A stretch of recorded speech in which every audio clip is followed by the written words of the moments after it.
কেউ ছাড়বে না। সুতরাং সামনের সময় খুব খারাপ, যুদ্ধ আসন্ন, এটা জেনে রাখবেন।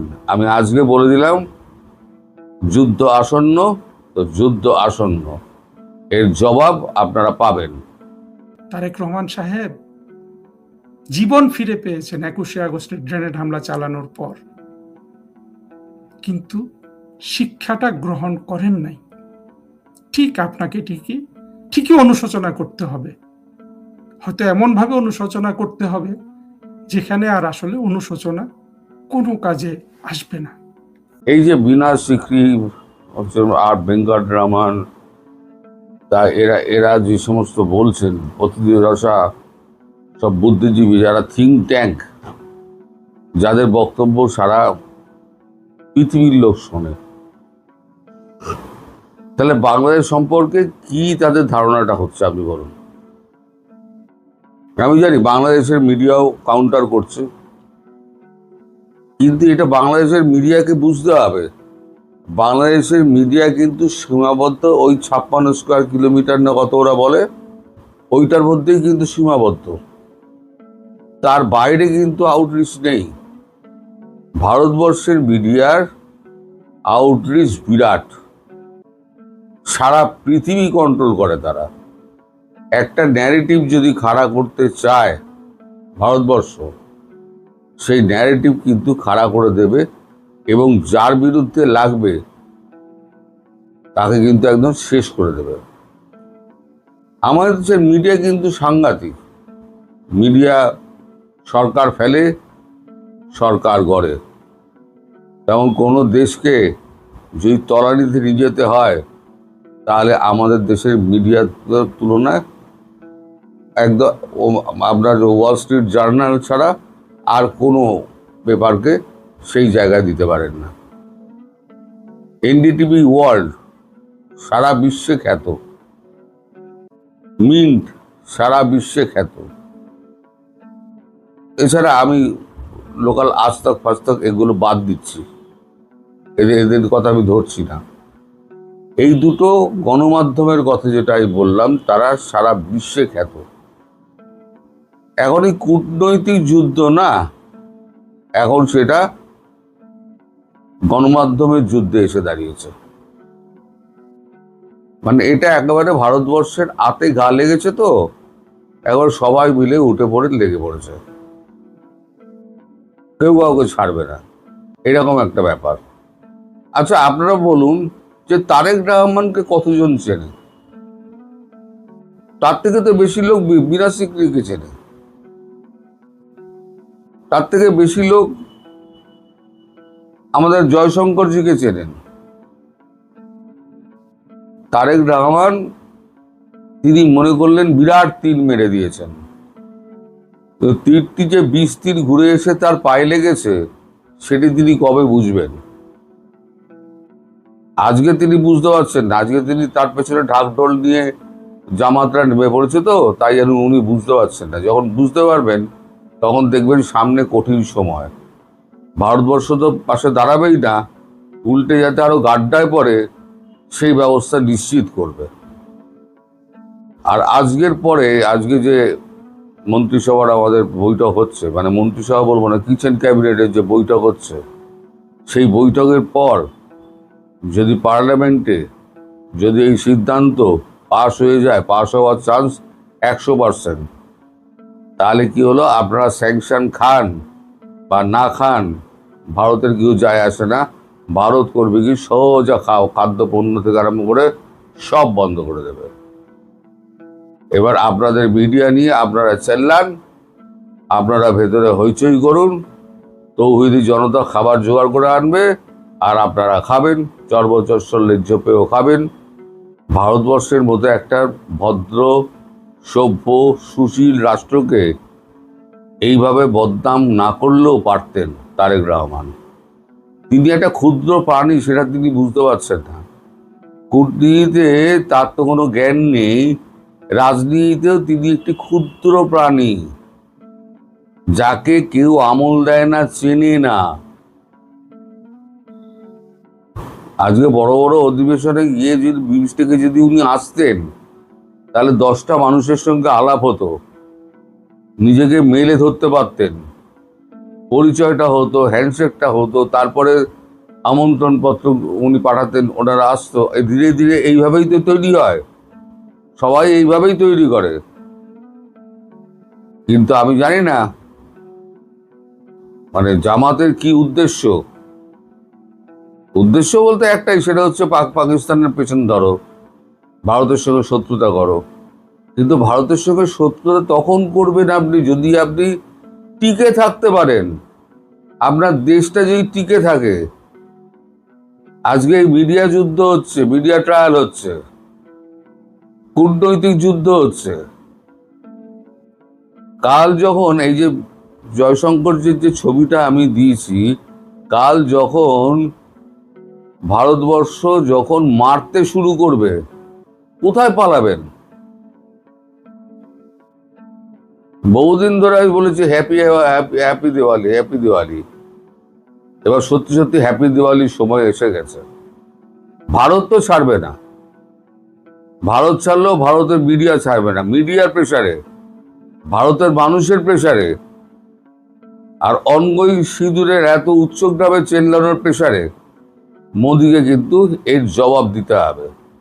ভারতবর্ষ যদি এখানে নিচু হয়ে যায়, তাকে যদি ওই ইঁদুরের মতো, ইঁদুর আর হাতির মতো, হাতিকে চ্যালেঞ্জ করছে ইঁদুর, এটা যদি মেনে নেয় ভারত, তাহলে পরে কিন্তু মিডিয়া বলুন, আর রাজনৈতিক নেতা বলুন, পার্লামেন্টারিয়ান বলুন, আর সাধারণ মানুষ বলুন, আর ভোটার বলুন, কেউ ছাড়বে না, কেউ ছাড়বে না। সুতরাং সামনে সময় খুব খারাপ, যুদ্ধ আসন্ন, এটা জেনে রাখবেন।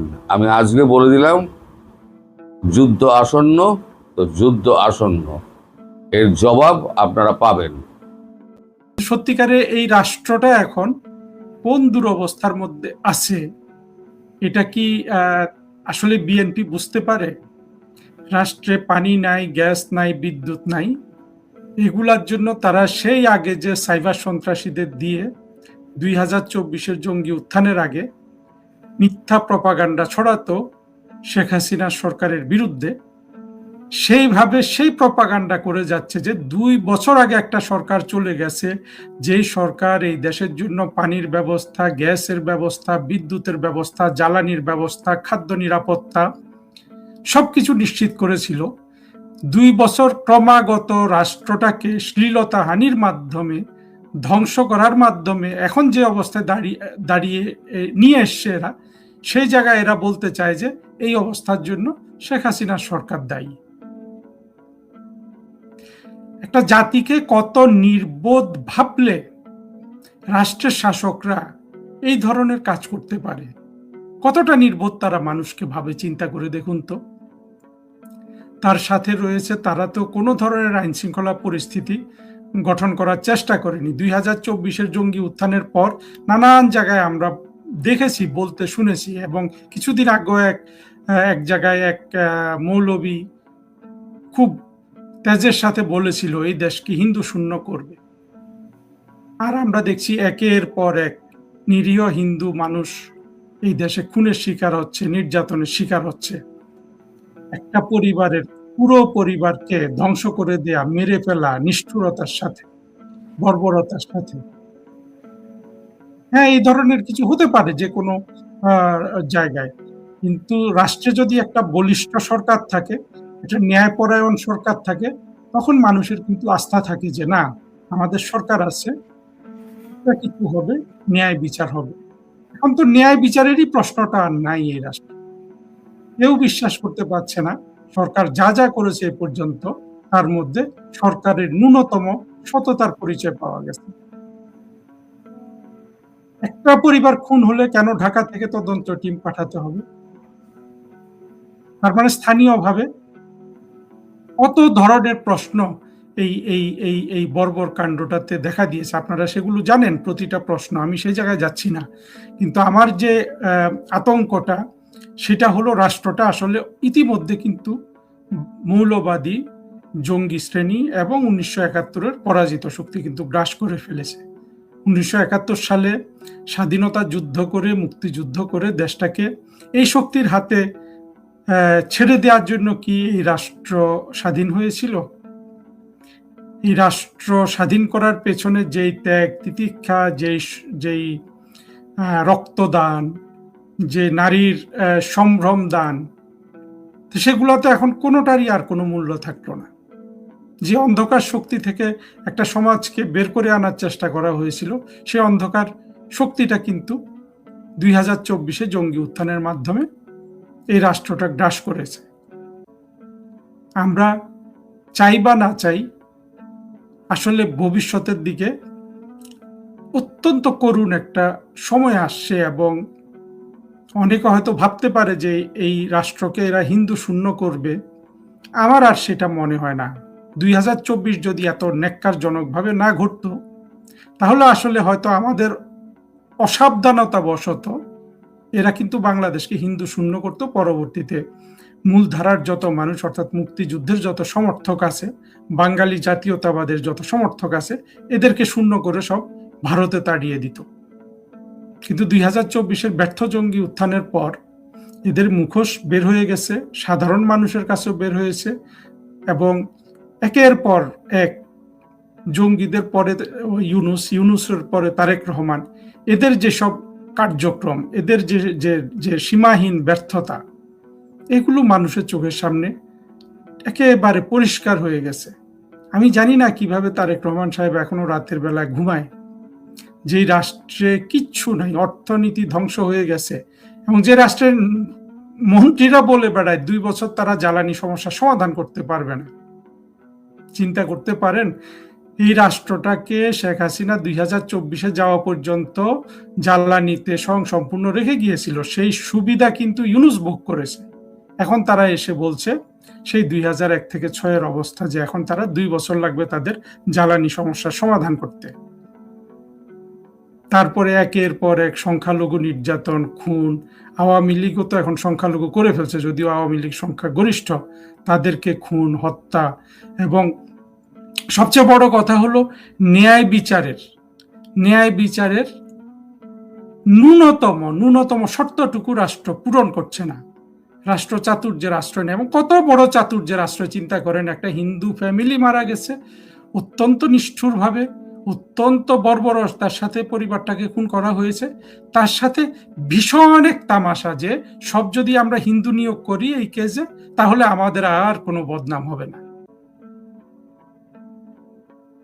আমার ভাবতে অবাক লাগে যে পৃথিবীতে এই 21 শতাব্দীতে এসে মানুষ নিজেকে এত চতুর কিভাবে ভাবে, যেই চাতুর্য প্রকাশের মাধ্যমে তার অতি দুর্বলতা, তার শঠতা, তার ভণ্ডামি, তার নষ্টামি সব প্রকাশ হয়ে যায়। কিভাবে তারা নিজেদেরকে চালাক ভেবে, চাতুর্যের কাজ করছে ভেবে, তাদের নগ্ন চেহারা সমাজের সামনে, দেশের সামনে উন্মোচন করে। আপনারা কেউ এই প্রশ্নটা শুনেছেন? আমি তো দেখলাম না এই প্রশ্নটা কেউ করতে, যে একটা হিন্দু ফ্যামিলি মারা গেল, কেন সবাই হিন্দু নিয়োগ করতে হবে এখানে? এটাই তো সবচেয়ে বড় চালাকি। তারেক রহমান সাহেব ভেবেছে যে উনি সব জায়গায় চালাকি করে করে করে করে উনি উতরে যাবে। চালাকি করতে হলে তো মাথায় কিছু থাকতে হয়। এরা তো মগজ শূন্য দেখতেছি সবাই। এরা জানে একটা জিনিস, আমরা 2024-এর জঙ্গি উত্থান থেকে দেখে এসেছি, এই শ্রেণীটা 1971 সালের পরাজিত শক্তিটা, তারা শুধু একটা জিনিস জানে, তারা জানে নিষ্ঠুরতা, নিষ্ঠুরতা, নিষ্ঠুরতা। নিষ্ঠুরতা ছাড়া, ঘৃণা ছাড়া, চাতুর্য ছাড়া এদের কিন্তু আর কোনো ধরনের ব্যবস্থার কথা এরা জানে না।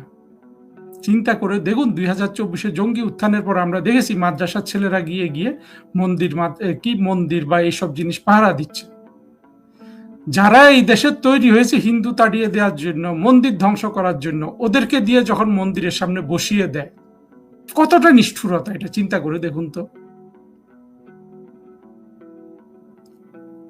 আমার মনে হয় না এই অন্ধকার শক্তি তারেক রহমান সরকারের ঘাড়ে ভর করুক, ইউনূসের ঘাড়ে ভর করুক, 2024-এ যে অন্ধকার শক্তি বাংলাদেশ দখল করেছে, এরা বাংলাদেশে টিকতে পারবে না।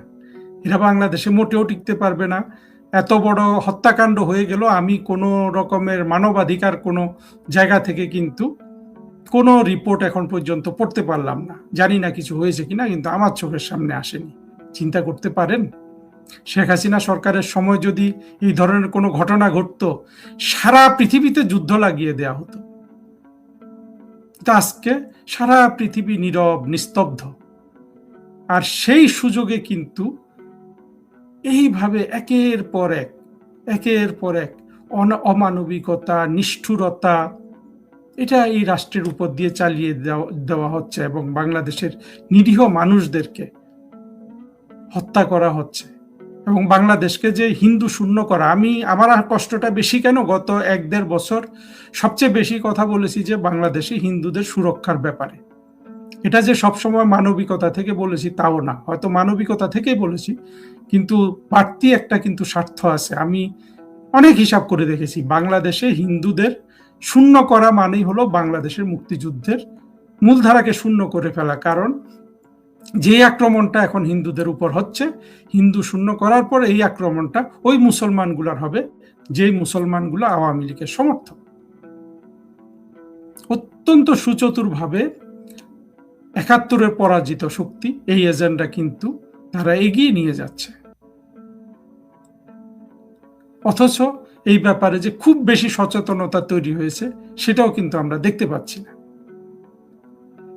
মুক্তিযুদ্ধের মাধ্যমে অর্জিত একটা দেশ, যেটার মূল চেতনা ছিল ধর্মনিরপেক্ষতা, গণতন্ত্র, সেটা তো ভুলণ্ঠিত হয়েই গেছে। এখন পুরা রাষ্ট্রটাকে সেই অন্ধকার শক্তি গ্রাস করার পর এখন তাদের অবস্থান টেকসই করার জন্য যত দ্রুত সম্ভব আগে হিন্দুদেরকে বের করে দিতে হবে, বাকিদেরকে মেরে ফেলতে হবে। কোন ধরনের কার্নিভোরাস একটা এজেন্ডা নিয়ে এই অন্ধকার শক্তিটা এগিয়ে আসছে, আপনারা কি বিপদটা টের পাচ্ছেন না? আপনারা বুঝতেই পারছেন না যে আসলে কি হচ্ছে বাংলাদেশের মধ্যে। আমরা যদি জননেত্রী শেখ হাসিনা সরকারের আমলে এখন বাংলাদেশের যে অর্থনৈতিক দুরবস্থায় 10/1 দুরবস্থা হতো, আমার তো মনে হয় আওয়ামী লীগের মন্ত্রী কয়েকজন ফাঁস নিত, তারা টেনশনে মারা যেত। প্রধানমন্ত্রী শেখ হাসিনা হয়তো ক্ষমতায় ছেড়ে দিতেন। অথচ এই এখন যে সরকার ক্ষমতায় আছে, এরা এত বড় অর্থনৈতিক খাতে রাষ্ট্রটাকে ফেলে দেওয়ার পরেও এদের কারো চেহারা দেখলে বোঝার উপায় নাই যে এদের মনে ন্যূনতম টেনশন আছে, ন্যূনতম এদের মনে দুঃখবোধ আছে, অনুশোচনা আছে, ন্যূনতম এরা এই ব্যাপারে কোনো ধরনের দুশ্চিন্তায় আছে, একটুও কিন্তু মনে হয় না। কিন্তু মানুষ কি এইভাবে চিরকাল এদেরকে সহ্য করে যাবে? মোটেও যাবে না।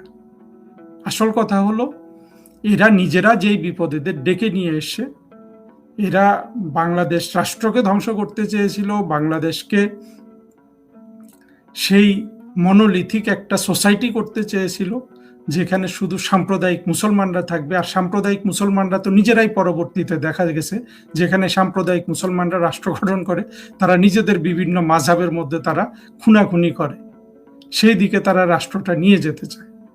তবে আমার মনে হয় না সেটা পারবে, সেটা পারার কথা না। কারণ হলো যে আমরা 2024-এর জঙ্গি উত্থানটাকে পরিপূর্ণভাবে কিন্তু সাকসেসফুল হতে দেই নাই। আমরা যেভাবে পেরেছি এটাকে আটকানোর চেষ্টা করেছি, এবং এই জঙ্গি উত্থান ব্যর্থ হয়ে যাওয়ার পর এখন ওদের বাড়তি চেষ্টা যে